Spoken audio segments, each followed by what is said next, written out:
बिस्मिल्लाहिर्रहमानिर्रहीम अस्सलामुअलैकुम वरहमतुल्लाहि वबरकातुहू। प्यारी मोहतरम नाज़रीन, जिल्हिज़्ज़ा का चाँद होने के बाद बाल और नाखून किन लोगों को बकरा ईद वाले दिन आने तक नहीं काटना है? क्या कुर्बानी करने वालों के लिए ये ज़रूरी है कि वो बाल और नाखून ना काटें, या चाँद होने के बाद हर मुसलमान के लिए ज़रूरी है कि बाल और नाखून नहीं काटना चाहिए?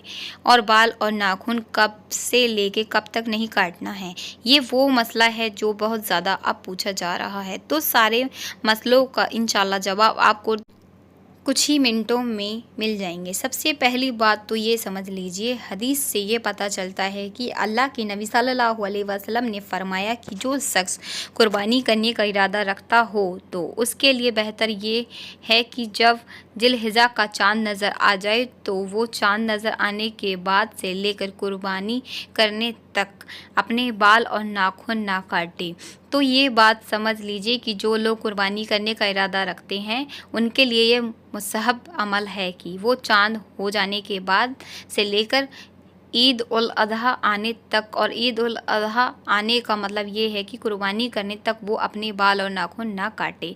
ठीक है, तो ये मुस्तहब अमल है। मुस्तहब अमल किसको कहते हैं? जैसे वज़ू की सुन्नत होती है, गुस्ल की सुन्नत होती है, तो सुन्नत अगर छूट जाए तो वज़ू ठीक हो जाता है। नमाज के अंदर कोई सुन्नत छूट जाए तो नमाज हो जाती है। ठीक है, लेकिन सवाब में कमी आ जाती है। तो मज़हब का मतलब ये भी है कि अगर आप नंबर ज़्यादा लेना चाहते हैं इबादत के तो आप मज़हब पर अमल कीजिए, और मज़हब पर अमल करना भी चाहिए। बिल ज़रूरत मज़हब को नहीं छोड़ना चाहिए। तो जो लोग कुर्बानी करने का इरादा रखते हैं, मान लीजिए आप कुर्बानी करनी है, तो उन लोगों के लिए मज़हब है ये है कि जिल्हिज़्ज़ा का चाँद नज़र आ जाए तो वो बाल और नाखून ना काटे, और कुर्बानी करने तक वो बाल नाखून नहीं काट सकते। ठीक है, दूसरा मसला, कोई कुर्बानी नहीं करना चाहता है, वो बाल और नाखून ना काटे, तो उसके लिए क्या है?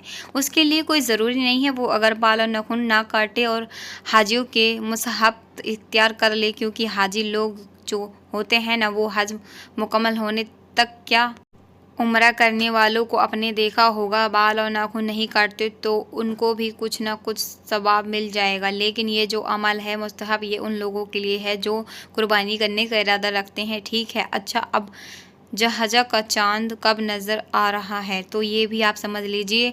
आज जो है वो 28 तारीख है, तो अगर 29 का महीना होता है तो कल 17 को, आज 16 तारीख है ना, तो आज 16 तारीख है। हाँ, तो कल 17 को मगरिब की नमाज जब होगी तो डेट बदल जाती है। अगर 29 का महीना हुआ तो कल मगरिब की नमाज के बाद चाँद अगर हो जाता है जिल्हिज़्ज़ा का, तो 1 जिल्हिज़्ज़ा शुरू हो जाएगी, जिल्हिज़्ज़ा का महीना शुरू हो जाएगा। तो फिर आपको कुर्बानी करने तक बाल और नाखून नहीं काटना है। लेकिन अगर 29 का महीना नहीं होता है, 30 का महीना होता है, तो फिर 18 तारीख में चाँद नज़र आएगा और 19 तारीख में पहली तारीख होगी। ठीक है, तो आप अगर 29 का महीना हो जाता है ये वाला, तो कल 17 को मगरिब की नमाज में चाँद अगर नज़र आ गया तो 29 का महीना होगा, तो मगरिब की नमाज हो गई, चाँद नज़र आ गया। अब आपको बाल और नाखून नहीं काटना है, वरना फिर 18 को आपको मगरिब की नमाज होगी तो चाँद दिख जाएगा। क्लियर है? 30 का तो होता है फाइनल फिर महीना, तो फिर आपको 18 तारीख में चाँद हो जाएगा।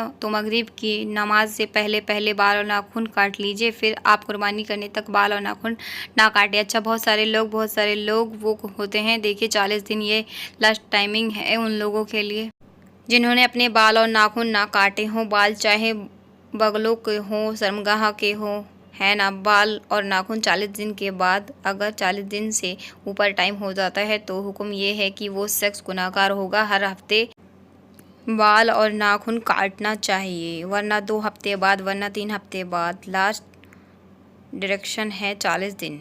40 दिन भी अगर किसी ने अपने बाल और नाखून ना काटे तो 40 दिन के बाद फिर उसको गुनाह मिलेगा, वो गुनाह में दाखिल होगा। तो अगर कोई शख्स ऐसा है कि जिसको 40 दिन से ज़्यादा हो चुके हैं तो फिर उसके लिए वाजिब हो जाता है कि वो अपने बाल और नाखून काटे। ठीक है, तो ये हुक्म उनके लिए है जिनके 40 दिन बाल और नाखून को नहीं हुए। ठीक है, अगर मान लीजिए चाँद हो गया और आपके अपने बाल और नाखून नहीं काटे हैं, 40 दिन के ऊपर टाइम हो चुका है, तो फिर आप चाहे कुर्बानी कर रहे हो या नहीं कर रहे हो, बाल और नाखून जल्दी काटना चाहिए क्योंकि 40 दिन के बाद फिर गुनाह में वो शख्स दाखिल होता है। तो मुझे उम्मीद है ये मसला आपको अच्छे तरीके से समझ आ गया होगा। तो ये है पूरा मसला बाल और नाखून ना काटने का। कोई अगर गलती से काट ले या जानबूझकर काट ले तो मैंने पहले ही क्लियर किया है था कि मुस्तहब अमल है। मुस्तहब का मतलब है कि इबादत के, बाकी आपकी कुर्बानी में कोई फ़र्क नहीं आएगा। बाद लोग घबराते हैं, डरते हैं कि अरे हमारी कुर्बानी ख़राब तो नहीं हो गई,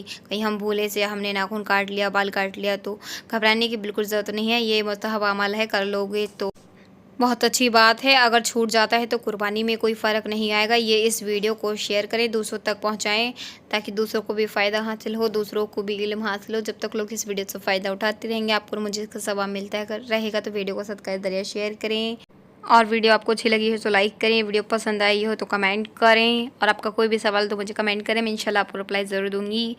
एक गुजारिश है कि चैनल को सब्सक्राइब कर लें, बेल आइकन को दबा लें ताकि नेक्स्ट वीडियो की नोटिफिकेशन आपको जल्द ही मिल सके।